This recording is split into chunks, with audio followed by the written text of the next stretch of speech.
आपका स्वागत है हमारे YouTube चैनल स्वास्तिक परिवार में। तो भक्तों, आज हम सुनेंगे गुरुवार की व्रत कथा। चलिए शुरू करते हैं। भारतवर्ष में एक प्रतापी और दानी राजा राज्य करता था, जो नित्य गरीबों और ब्राह्मणों की सहायता करता था। ये बात उसकी रानी को अच्छी नहीं लगती थी। वह न तो गरीबों को दान देती थी, न भगवान का पूजन करती थी और राजा को भी दान देने से मना करती थी। एक दिन जब राजा शिकार खेलने वन गए थे, तब बृहस्पति देव साधु वेश में महल पहुंचे और भिक्षा मांगी। रानी ने भिक्षा देने से इनकार कर दिया और कहा कि मैं इस दान पुण्य से तंग आ गई हूँ। मेरी इच्छा है कि हमारा सारा धन नष्ट हो जाए। साधु ने उसे समझाया कि धन और संतान तो पापी के घर भी होने चाहिए। यदि धन अधिक है तो भूखों को भोजन कराओ और प्यासों के लिए प्याऊ बनवाओ, इससे तुम्हारा यश फैलेगा। परंतु रानी पर कोई प्रभाव नहीं पड़ा। तब साधु ने कहा कि यदि तुम्हारी ऐसी ही इच्छा है तो तुम बृहस्पतिवार को घर लीपकर पीली मिट्टी से अपना सिर धोना और भट्टी चढ़ाकर कपड़े धोना, इससे तुम्हारा सारा धन नष्ट हो जाएगा। रानी ने ऐसा ही किया और 3 बृहस्पतिवार बीतते बीतते उसकी समस्त संपत्ति नष्ट हो गई और परिवार भोजन के लिए तरसने लगा। तब राजा परदेश चला गया और जंगल से लकड़ी काटकर बेचने लगा।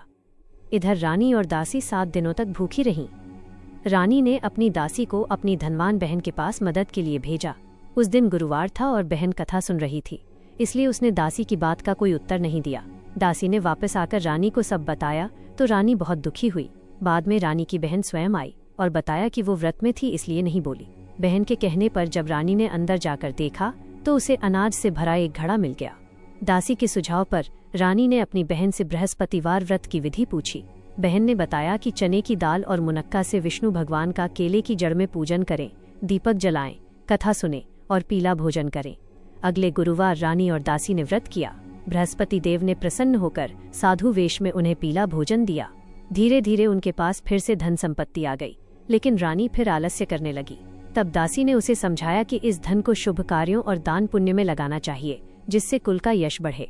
रानी अब दासी की बात मानकर दान पुण्य करने लगी। उधर राजा जंगल में दुखी बैठा था। तब स्वयं बृहस्पति देव साधु वेश में उसके सामने प्रकट हुए।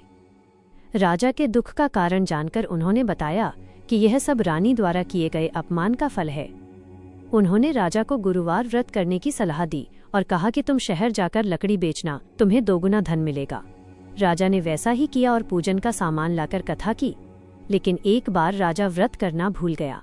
उसी दिन नगर के राजा ने एक विशाल भोज का आयोजन किया था और आदेश दिया था कि कोई घर में आग न जलाए। राजा वहां देरी से पहुंचा।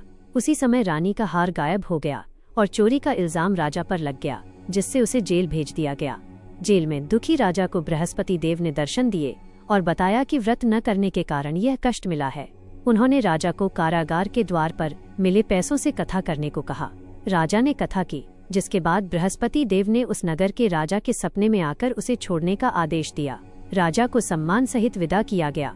जब राजा वापस अपने नगर पहुंचा तो उसने देखा कि वहां भव्य बाग, मंदिर और धर्मशालाएं बन गई हैं। उसे पता चला कि ये सब उसकी रानी ने बनवाया है। रानी ने राजा का स्वागत किया और बताया कि यह सब बृहस्पति देव की कृपा है। अब राजा ने निश्चय किया कि वो हर समय चने की दाल पल्ले में बांधे रखेगा और दिन में 3 बार कथा कहेगा। एक बार अपनी बहन के घर जाते समय राजा ने रास्ते में एक मुर्दे को अपनी कथा सुनाई, जिससे वह जीवित हो उठा। फिर एक किसान को कथा सुनाई, जिससे उसके बीमार बैल ठीक हो गए। जब राजा अपनी बहन के घर पहुंचा तो वहां भी उसने एक कुम्हार के बीमार लड़के को कथा सुनाई, जिससे वो स्वस्थ हो गया। राजा की बहन ने सास के कहने पर अपने बच्चों को राजा के साथ नहीं भेजा, क्योंकि वो निसंतान था। राजा दुखी होकर घर लौटा, लेकिन बृहस्पति देव ने उसे स्वप्न में बताया कि उसकी रानी गर्भवती है। समय आने पर उसे पुत्र रत्न की प्राप्ति हुई। अंत में राजा की बहन को भी अपनी गलती का एहसास हुआ। जो भी मनुष्य सच्चे हृदय से बृहस्पतिवार का व्रत और कथा सुनता है, बृहस्पति देव उसकी सभी मनोकामनाएं पूर्ण करते हैं। हमें उम्मीद है कि आपको हमारा ये वीडियो पसंद आया होगा और इससे आपको हिंदू धर्म, व्रत, त्योहारों और पूजा पाठ से जुड़ी नई व उपयोगी जानकारी मिली होगी। अगर आपको हमारा वीडियो अच्छा लगा हो तो लाइक, शेयर और सब्सक्राइब जरूर करें और घंटी का बटन दबाएं, ताकि हमारे आने वाले हर नए धार्मिक वीडियो की सूचना आपको सबसे पहले मिले। फिर मिलेंगे अगले वीडियो में एक नई आध्यात्मिक कहानी और भक्ति भरे संदेश के साथ। जय श्री राम, जय माता दी, हर हर महादेव। क्या आप चाहते हैं कि मैं इस कथा का संक्षिप्त सार या पूजा विधि के लिए एक अलग सूची तैयार करूं?